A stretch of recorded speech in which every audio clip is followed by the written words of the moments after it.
Maximise return कर सके, risk को मिनिमाइज कर सके। ऑन एवरेज 40% एक्सपेंसेस बढ़ा लेते हैं। सैलरी 1 लाख रुपए है, 40 से 50 हज़ार हर महीने सेव करना है, 6 लाख रुपए 10 साल में 60 लाख रुपए जमा।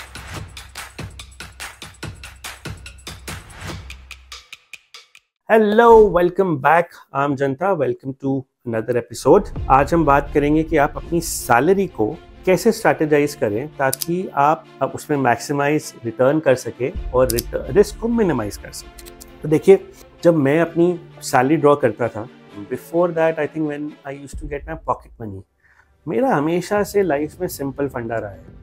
आई always try to invest at least 40 to 50% of the income that I am getting. ये कभी कभी वेरी करती थी, 30% होती थी, कभी 50%, और एन एवरेज 40% पकड़ लेते हैं। सो 40% मुझे इन्वेस्ट करना ही है। तो हम सबसे ज़्यादा जो हम मिस्टेक्स करते हैं while growing a salary is कि हम अपने एक्सपेंसेस बढ़ा लेते हैं और एक्सपेंसेस के बाद हम प्लान करते हैं कि हमें कितना सेव करना चाहिए। ऐसे नहीं करना चाहिए। What we have to do is we have to decide कि हमें कितना सेव करना है। मान लीजिए मेरी सैलरी 1 लाख रुपए है, मुझे पता है कि मुझे 40 से 50 हज़ार हर महीने सेव करना है, तब जाके मैं साल का 6 लाख रुपए जमा कर पाऊंगा और 10 साल में 60 लाख रुपए जमा कराऊंगा, जिसपे मेरा कोई इंक्रीमेंटल मार्केट मुझे रिटर्न देगा तो करोड़, 1.5 करोड़, 2 करोड़ का पोर्टफोलियो बनेगा, राइट? उससे ज्यादा भी बन सकता है, रफ कैलकुलेशन। तो पहला ये है कि पहले तो मुझे 40% अपनी सैलरी सेव करनी है, ठीक है? उसके बाद जो रिमेनिंग 50 to 60% है, उसमें मेरी EMI, my house hold expenses, my necessary expenses, my luxury expenses. तो लग्जरी एक्सपेंसेस होते हैं जो नीड नहीं है बट करने का मन है क्योंकि एक लाइफस्टाइल जीनी है। सो ये सब आपका पार्ट होना चाहिए 50 to 60%, right, of your salary. आपको ऐसे प्लान करके चलना है अपनी सैलरी। अब हम दोनों एस्पेक्ट की इंडिविजुअली बात करते हैं। पहले हम बात करते हैं एक्सपेंसेस की।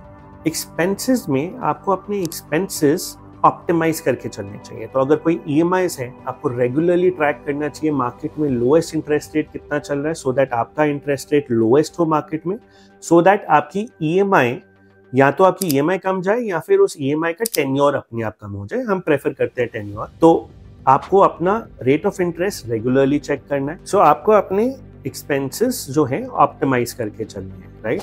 सो पहले आपका नीड बेस्ड एक्सपेंसेस होंगे, जो आपकी नेसेसिटी है, उसके एक्सपेंसेस की प्रायोरिटी ऑब्वियसली पहले होगी। उसके बाद अगर आपके पास इस 50-60% में से कुछ बचता है, तो आप डिसाइड कर सकते हैं कि आपको सेव ज़्यादा करना है या आपको उसको लग्जरी इन्वेस्टमेंट में, लग्जरी एक्सपेंसेस में स्पेंड करके फील गुड फैक्टर लेना। That's up to you, right? That's a personal judgement, that's a personal space. I'll not get into it, but that's how you should plan. Then आपको एक term insurance और एक health insurance लेना बहुत ही mandatory है आज के टाइम पे, राइट? तो आपको एक आपकी फैमिली के लिए हेल्थ इंश्योरेंस होनी चाहिए। अगर आपके पेरेंट्स हैं जो कि एज्ड है, उनके लिए हेल्थ इंश्योरेंस होनी चाहिए, और एक आपके लिए और आपकी फैमिली के लिए भी health insurance plus term insurance भी होनी चाहिए। हमने एक वीडियो में बताया था कि टर्म इंश्योरेंस कैसे कैलकुलेट करते हैं। अगर वो वीडियो आपके पास नहीं है तो मैं उसका लिंक नीचे दे देता हूँ, या फिर कैलकुलेटर का लिंक नीचे दे सकता हूँ, जहाँ पे आप अपने आप ये टर्म इंश्योरेंस कैलकुलेट कर सकते हैं। Now for your investments, you should maximize the returns of your investments basis your risk appetite. That's how I do. Of course, this is again not an advice. This is more of a feedback. This is more of a review of how I manage my investments. So, investments में जैसे मेरा risk appetite ज़्यादा है, मुझे markets के बारे में पता है, तो मेरा जनरली पैसा स्टॉक्स में रहता है, म्यूचुअल फंड्स में भी नहीं रहता, स्टॉक्स में ज़्यादा रहता है। सो आप अपनी इन्वेस्टमेंट्स को डाइवर्सिफाई करिए। अगर आपको लगता है कि आपका इतना रिस्क एपेटाइट नहीं है, तो आप डेट फंड्स चूज कर सकते हैं। You can decide between date funds because उसमें रिस्क थोड़ा सा कम रहता है।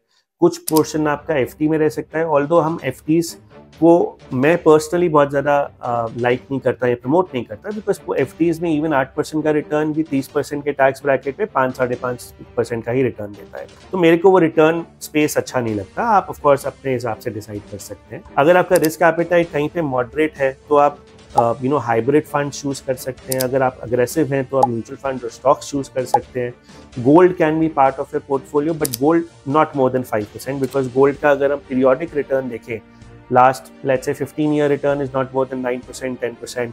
सो अगर 9-10% का रिटर्न है, उस पर भी आपको इंडेक्सेशन के ऊपर टैक्स देना है, तो I don't feel that's a very good return for me personally. Of course it can differ for you depending on your risk appetite and your investment objectives. So that's how you should plan your investments. Plan in a way where your investments, the amount that you save, maximize your returns. So एक तरफ हमने cost optimise किया, दूसरी तरफ हमने investment returns maximise करे depending on our objective and our risk apatite.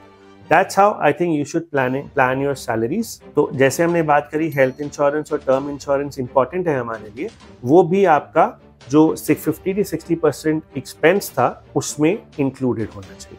So I hope we were able to add some value to your life and how to optimize your salary. Do let us know. Comment, subscribe, like, share. आपके screens के नीचे button है, please click करिए और spread the love and spread our videos. It's always very motivating जब भी आप हमें कुछ comment करते हैं या कुछ feedback देते हैं videos को लेके, तो वो देते रहिए। अभी के लिए adios from my end. Signing off. Thank you, Am Janta, for joining in today.